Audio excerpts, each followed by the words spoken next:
Y saluda a Carlos Herrera, secretario académico de la Facultad de Ingeniería de la Universidad La Salle. Buenas tardes. Estimado Adán, muy buenas tardes. Qué gusto saludarte a ti y a tu auditorio. Gracias, gracias a ti. Y bueno, estamos ante una situación y después de escuchar todo esto y después de la presentación de este dictamen preliminar y a los que no le entendemos a la ingeniería, pues estamos escuchando muchos detalles y muchas situaciones. ¿Cómo fue posible, según el dictamen, que no se previeran?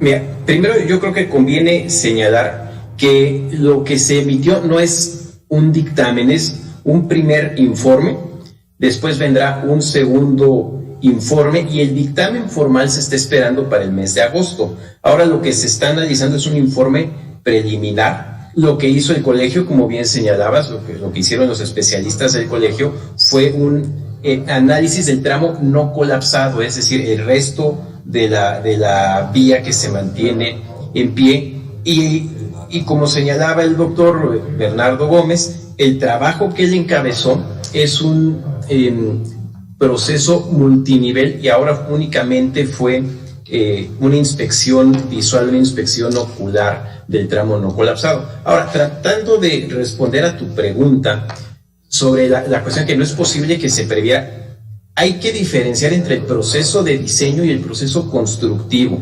Pues el informe que se acaba de emitir por esta empresa noruega no señala la cuestión del diseño, no señala deficiencias en el diseño. Hay que revisar si como se construyó el tramo colapsado corresponde a como originalmente se diseñó. Sabemos desde luego que hay algunos cambios muy importantes en el diseño, en la construcción del tramo, como es el cambio en el trazo, la modificación de los radios de curvatura, un equipo rodante distinto al especificado que desde luego genera mayores desgastes en las vías, incluso el cambio del balasto o elementos como el sismo 2017 o fallas geológicas que pueden ocurrir.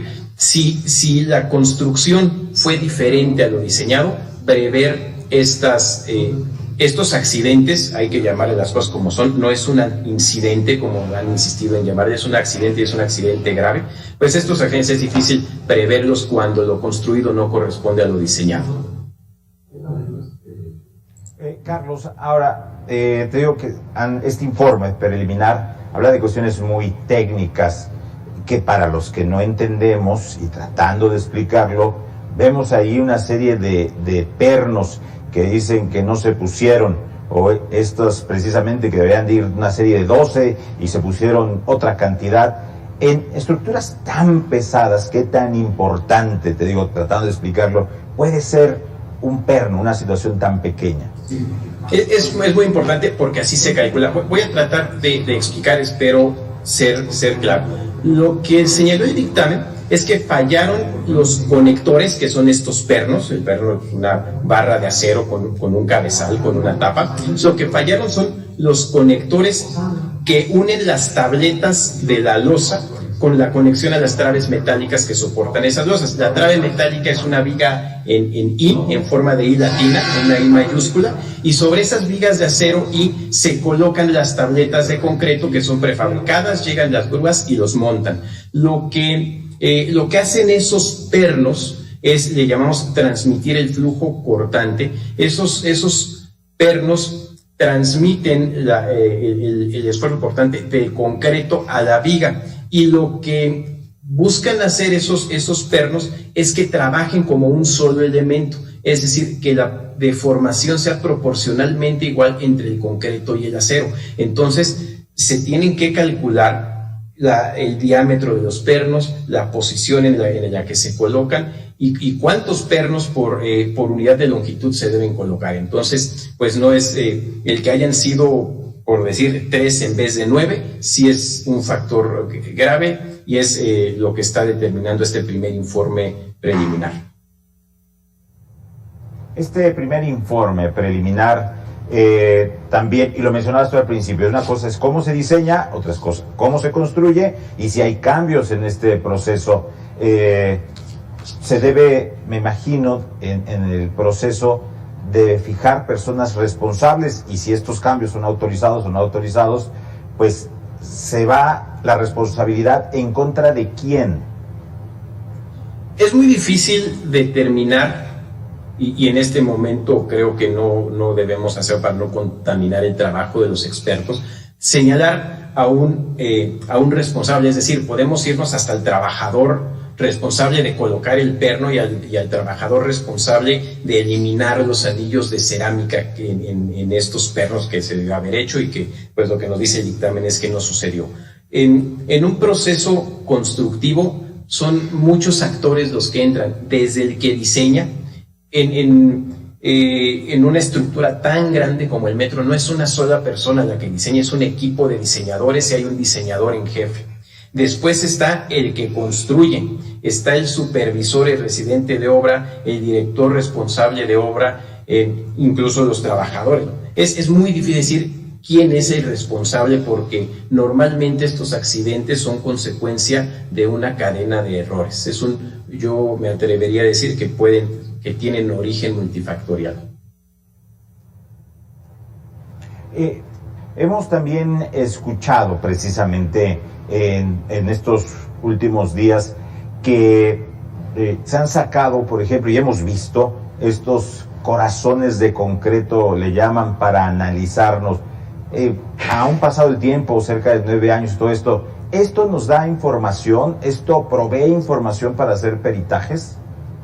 Sí, por supuesto. Lo que son estos corazones de concreto es una barrenadora en un cilindro hueco que va perforando el concreto y extrae lo que le llaman el corazón, que es una barra sólida de concreto a la que se le hacen distintas pruebas, tanto de resistencia, cómo fue diseñado ese concreto, la cantidad de agregado grueso que conformó la mezcla. Sí nos proporciona mucha información y a 9 años, por supuesto, que es muy válido lo que se obtiene. Ahora, ¿qué va a pasar con, lo hablamos al principio, con todo el tramo elevado de línea 12? Puede ser, sin especular, que se hayan cometido los mismos errores o las mismas situaciones que nos está arrojando este dictamen preliminar de falta de pernos, esta cerámica. ¿Puede ser? Esa es una muy buena pregunta y es justamente el trabajo que está haciendo el Colegio de Ingenieros Civiles a través del Comité de Seguridad Estructural. ¿Es posible? No es seguro en este primer nivel que explicó hoy el doctor Gómez, en este primer nivel del proceso que él está encabezando. Únicamente fue una inspección ocular me parece que son cerca de 11 kilómetros la parte no colapsada. Y es probable que existan estos mismos errores. Sin embargo, lo que él señaló claramente hoy, a partir de esa inspección visual que él hizo, esa inspección visual o ocular, es una inspección física, lo que únicamente se hizo en este primer proceso. Únicamente existen fallas grado B y grado C, que probablemente con algún proceso de refuerzo, de reestructuración o simple mantenimiento puedan quedar solventados. No hay fallas dentro del grado A que serían graves. El grado B o el grado C, que son las que determinó este grupo de expertos, pues son vulnerabilidades, son una serie de daños, una serie de deficiencias que no conllevan necesariamente un daño estructural serio, que sí podría ser Carlos, que ocurra o no en el resto académico. Sí. Perdón, Carlos. Carlos Herrera, secretario académico de la Facultad de Ingeniería de la Universidad La Salle. Te agradecemos mucho esta participación con Mega Noticias TVC. Con mucho gusto, Adán, que tengas muy buena tarde tú y tu auditorio. Igualmente. Vamos a un corte.